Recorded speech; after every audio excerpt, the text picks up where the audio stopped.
Greetings. I wanted to talk a little bit today about violence. Violence in general, violence in the martial arts. So we look at today's society, a lot of the movies, a lot of songs, a lot of things.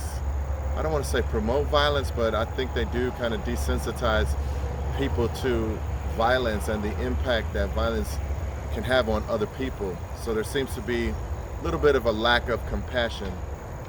And I say this because what made me start thinking about this was there was a video game, an advertisement on my phone, and as I watched this advertisement, it was a superhero game, and the guy had telekinetic powers, but it looked really cheesy. Like they showed he had a finger, and he could point like a laser out of his finger and control objects with it.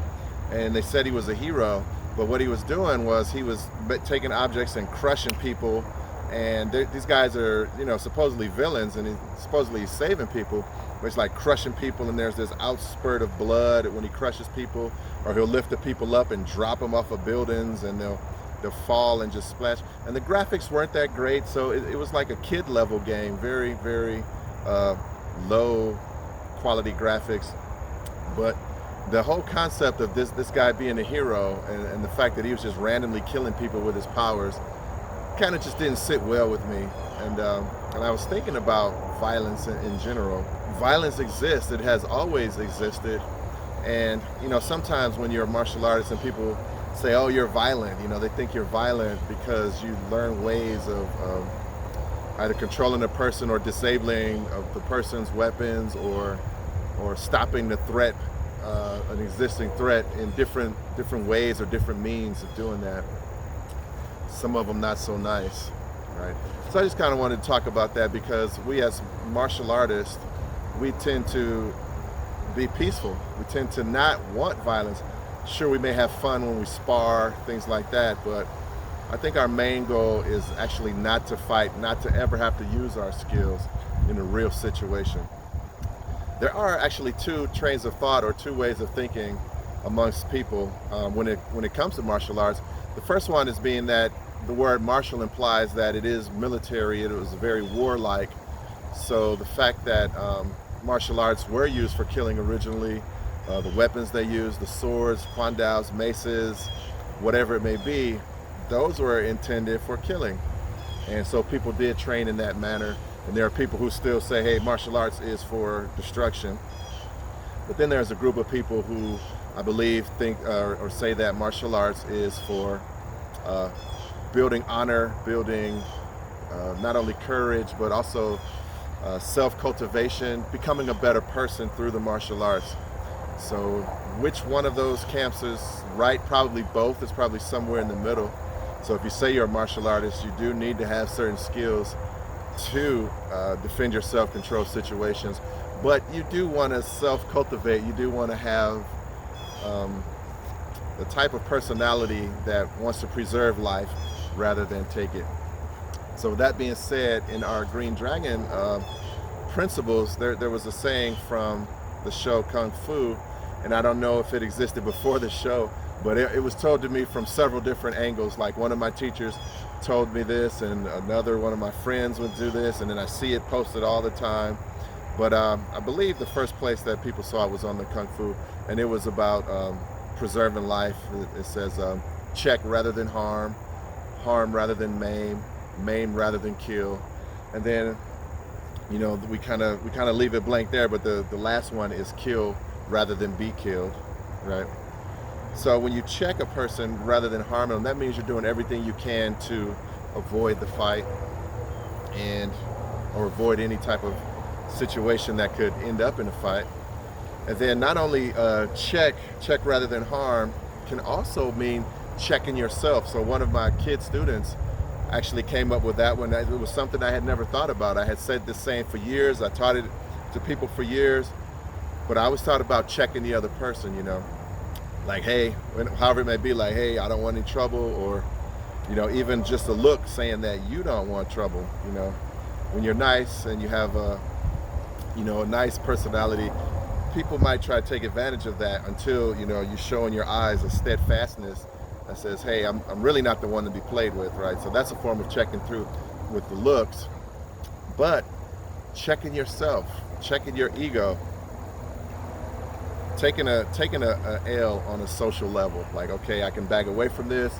I may not look like the brave hero type in this situation, but really I'm saving this guy and myself, because nobody really wins in a fight. I know you've heard that before, and I really think that's true, right? Whether it be that you suffer from an injury, or legal consequences, or just a blow to your character, just something that's not worthy of yourself or your being in a situation that you could have avoided, and you hurt somebody, and now you're saying, oh, you're feeling bad about it or whatever.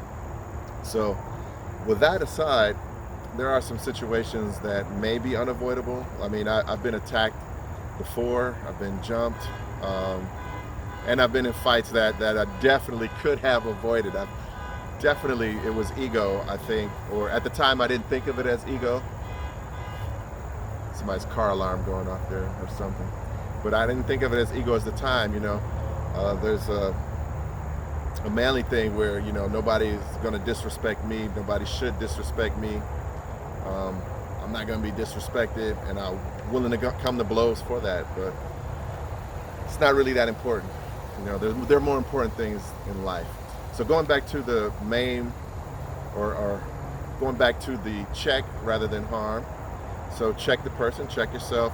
Harm rather than maim, right? So I'd rather teach you a lesson than break one of your arms or break one of your legs, or different things like that. Maim rather than kill. I'd rather break your arm than kill you. I'd rather disable your weapons, do some things before I have to take you out the game, which hopefully I would never have to make that decision. And then, of course, kill rather than be killed. So that's the ultimate decision. And sometimes you have to skip these levels, right? So things don't escalate in a progression. You have to be able to assess this situations in a moment, right? Multiple attackers, they mean business, right? You can't just check one person or check them all. They're coming. They're coming. So, and you can't just say, okay, I'm just going to hurt them, I'm not going to maim them. Probably. You have to take some people out. You have to disable some weapons. Maybe break a leg, break an ankle, break an arm. It's gruesome to think about it, but you have to have that mindset that clicks on, okay, this is the situation. This is what I need to do to make it home tonight. This is what I need to do to survive. So you go through that mode. Then later on, you can think about it. People with weapons, you have to escalate. That goes into the maim rather than kill, or even kill rather than be killed. And this is not something that I legally advise or talk about. I'm not really talking about it. I'm just kind of mentioning it. I wouldn't suggest it. I'm not telling you to do that. But in your mind, you have this, or in your system, not just your mind, your whole system has this self-preservation instinct, survival instinct. So when that happens, let's just hope that, or if it were to happen, let's just hope that your training can kind of keep you focused on what to do. Okay. So I'm saying all this to say that violence in itself, or martial arts in itself, can be pretty violent. When we think about things like strikes and blows, just think about punching somebody in the face, getting punched in the face. Striking, it can be pretty brutal. So that's why I like to do a lot of Chin Na, because I believe that Chin Na is a more compassionate, merciful way of controlling the situation. Because ultimately, when we think about martial arts and violence, martial artists control violence, because violence already exists. It's already in this world, but as a martial artist, we learn to control it. We want to be able to control situations. And in doing so, like I said, I think the most compassionate way is to joint lock a person, control their joints. You can talk to them. Even Chin Na, also, we talk about sealing the breath or sealing the vein. That's a form of Chin Na. So not just joint locks, right? So chokes, things like that. Strikes that cut off the flow of blood to the brain. These kind of things that make a person pass out. So if someone were to attack me, or if I was in an altercation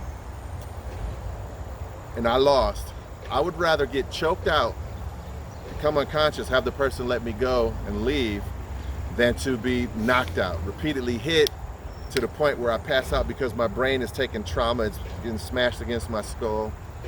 So that I'd rather somebody put me in a rear naked choke, and then I just go to sleep, wake up later, maybe alone, go home.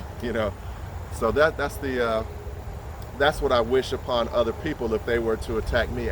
Instead of me striking a person and injuring them, giving them permanent damage, or something that it takes them weeks or months to recover from, I'd rather control the situation, maybe joint lock them.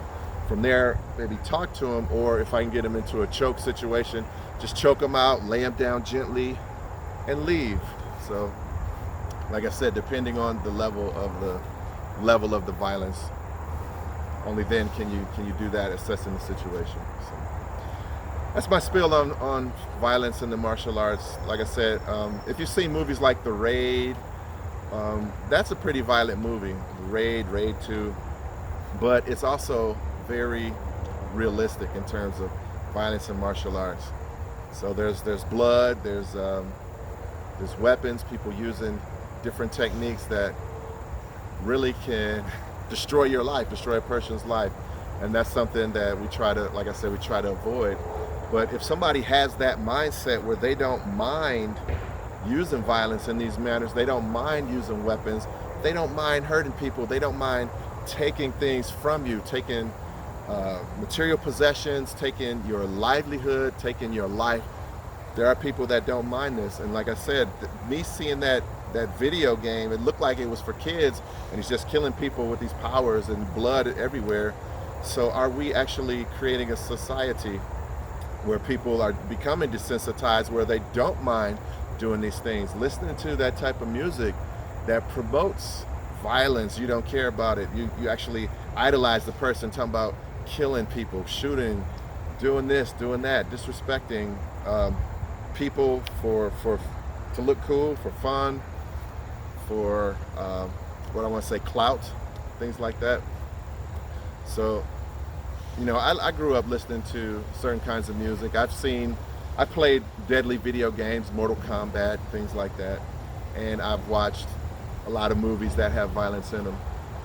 So it doesn't necessarily mean that it's changed me into becoming a violent person. So it does depend on the individual. It does depend on the way they were brought up. It depends on their character, what they believe, and so it's individualized. But still, with these influences around, there is a propensity for violence. And so as martial artists, we just try to control the violence. As martial artists, controlling the violence would be our number one goal if in fact we were to actually have to use our art, instead of utterly destroying a person just because we can. We know how easy it is to do as martial artists. So showing some restraint, showing refrain, and showing some compassion in case we have to use our art.